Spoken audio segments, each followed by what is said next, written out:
Hey, what's up guys? I was just looking over some of the gear that I had here from my last video edit, and I was thinking to myself, I bet you a lot of these guys would be very interested in putting together their own helmet to get out and motovlog. So guys, today's video, that's exactly what we're going to do.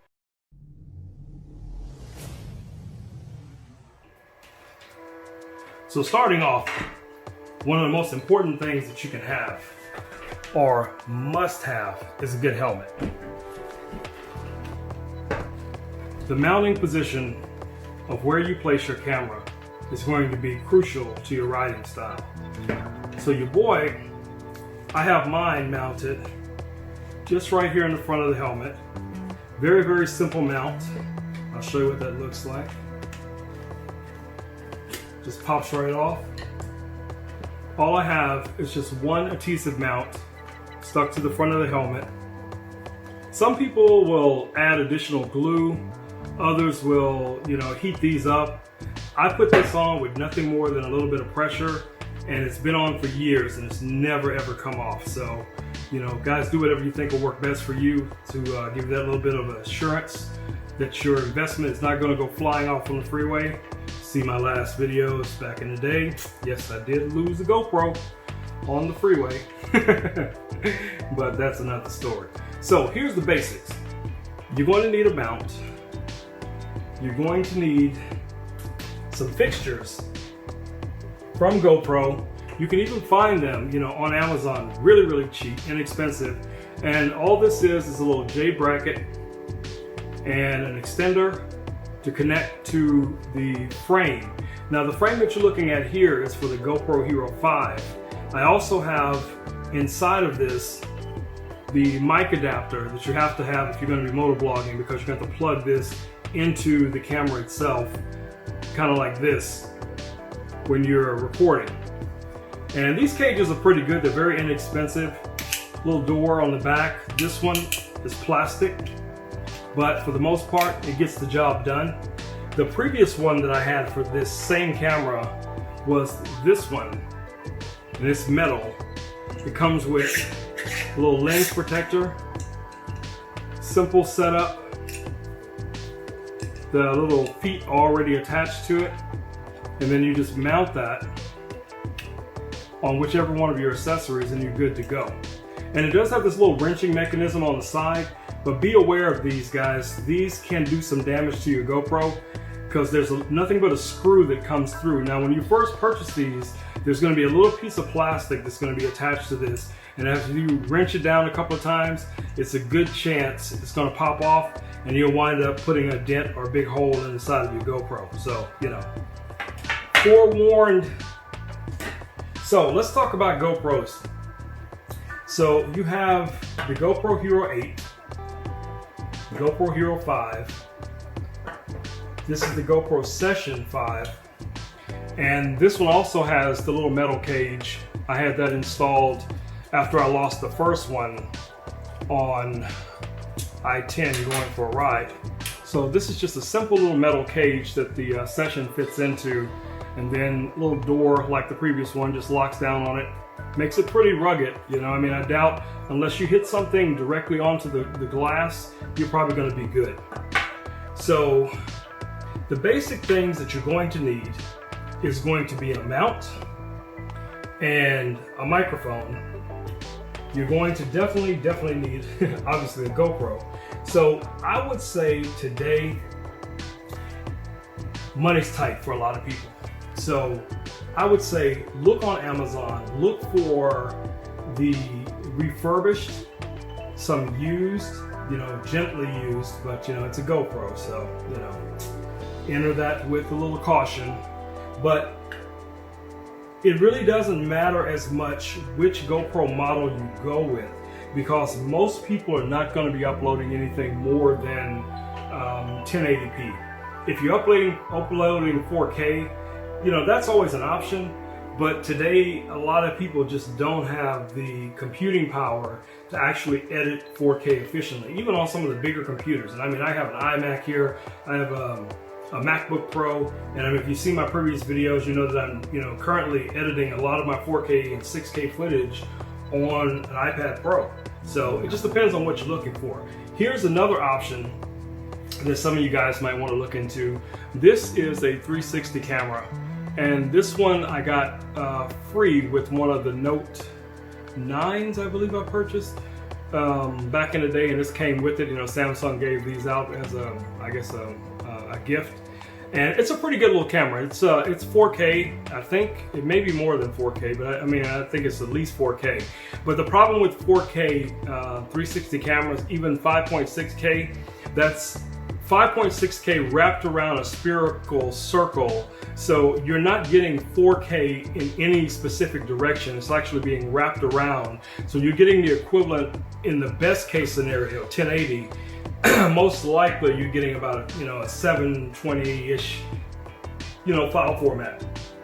So again, here's some of the basic stuff that you're going to need. Now here's a really cool thing that I found. I don't even remember where I got this, man, but this is a little mount, and you can mount a GoPro onto a flat surface. So like a car, side of your bike, you can pop it onto the side of the bike, lock it down, and position it however you want to. So you want those really cool riding shots, where you can see the guys behind you, or you can see your legs, you can see, put it far enough back where you can see kind of yourself riding. Or if you have a bike that has a flat surface in the back, you could mount this in the back and then record yourself riding forward. So, and this thing is pretty strong. You put this thing down, you press this little thing down here, I can literally lift this table up. You see, that thing's not going anywhere, but I'm not going to destroy my table. But anyway, so that's another option. One of the other things that I purchased a long time ago is one of these little hat clips. And you can also find these on GoPro's website. You can find a lot of the knockoffs on Amazon, and trust me, they all get the job done. And basically what it does is allows you to put the GoPro facing forward, kind of like this, and then you would clip this on the bill of your hat, or you could clip this on the back of your hat, after you turn it around, and you can walk around and get footage that way, if you're not riding, that is. But if you're going to be recording audio, dialogue, you are going to need this adapter.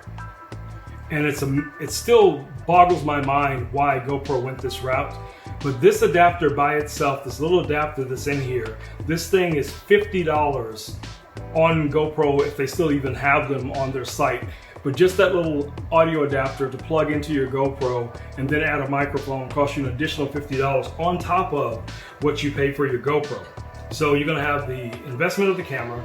Now these microphones, I got a bag of these for like, I think it was $10, $19. And they're not the best, but they will get the job done. One of the problems that you'll have with these really cheap ones is the windscreen will just pop right off. It just comes right off, and it's a very, very small little microphone. So what I've done with a lot of them is I will bunch this little area up here and hit it with a hot glue gun or some super glue or something, just so you can, keep that on. And then when it's inside of the helmet, you want to trap it underneath the cheek pad so that it's just enough of it sticking out that it can pick up your voice without it being just dangling around. And I've had a number of videos where I didn't check before I left to make sure the microphone was still in the same place, and I have unusable audio, so that can happen. But basically, this is pretty much everything you need. Now, there are some things you don't need, but they're probably cool to have. And this is a remote for a GoPro. These things have been around forever. I had this one, I can't even remember when I actually purchased it, and I was just outside in the garage cleaning up a couple of weeks ago, and I found this in one of my toolboxes, and I was like, oh cool, I have that, but I never use it. So what I do is that if you've seen some of my previous videos and you see me looking forward, you'll notice that my phone is mounted on my bike in some way. So on the Busa, it's going to be right in front by the gauges. On the M109, it's going to be off to the side near the handlebars. But many times I'm monitoring my video while I'm riding because I have the GoPro connected to the app, and what I'm doing is I'm just using that as a viewfinder. So I see there's some latency you know, depending on where you are, but for the most part, it will give you a good idea, a good indication of what the camera is seeing. And if you're shooting in a very wide field of view, then most likely you're going to capture everything anyway, so it doesn't matter that much. But if you're one of those guys that want more of a narrow field of view, you know, where it's like the front of your bike and just a little bit of footage of what's on the outside, you know, to the left, to the right, then you may go with a more narrow field of view. But when you're on a sport bike, the position of your helmet is going to, of your GoPro is totally different than the position of your GoPro when you're on a cruiser. So when you're on a cruiser, you're riding in a more upright position like this, but when you're on a sport bike, your head is down. So your GoPro needs to be further back so that while you're down, the GoPro is still in alignment with the horizon. So that's important. Keep that in mind. But other than that, guys, you know, there's a few other little things you can find. You know, when you're out and you're going to be walking around after you get where you're going, if you maybe want to shoot some footage, you can find these little tripods. These are pretty cool. And you can mount your GoPro, you know, on top here and just sit at some place. Or if you want to get some footage of you riding by, you can take this, mount your GoPro on it, do your little ride-bys or whatever it is, and this turns into a handle. So now you can walk around with your GoPro and get footage. Yeah, you know I got you fools. So overall, for the most part, this is all you're going to need to get started. So what do we need? We need a camera. We need a microphone. We need a mount. And obviously we need a helmet, but you know, that's yours. You get that yourself. So look for a good helmet, something with a flat surface, because that's going to be very important when it comes to placing this mount, that you have an actual flat surface that you can adhere that. And if you see this little thing dingling off here, this is the microphone that's going to plug into my GoPro. And all I did was just take some black duct tape and just ran down the side of the helmet. I know it looks ghetto, but it works. And it keeps the microphone cable inside of the helmet. And then on the opposite side, you know, I have my Sena, and then there's a microphone on the far side here for the Sena. So all I'm saying, guys, is, you know, use your common sense and decide what's going to work best for you. Don't be depressed by what's going on in the world today, because we will be back out on the streets, man. You know, we're going to be back on them twos, hitting them curves, hitting them country roads, hanging out with your boys. You know how we do it. So for right now, stay home, save a life, so that a few weeks from now, we'll be back on them twos, hanging out, going to grab a burger, get some coffee. Some of you guys, you know, go out for late night cocktails on your bikes. But you know, that's you, you do you. But until then, guys, it's your boy Rome. I just want to do this video for you guys really quick, put it out there in the community. If you have any questions about any of these components, my feedback on it, feel free to leave a comment. You know, shoot me a message on Instagram, Facebook, YouTube, ton it. You know, I got a lot of free time right now, so it'd be the perfect time to pick my brain. So until then, my dudes and dudettes, it's your boy Rome. I'll catch you in the next video. Thanks for riding with me. Peace. I'm out.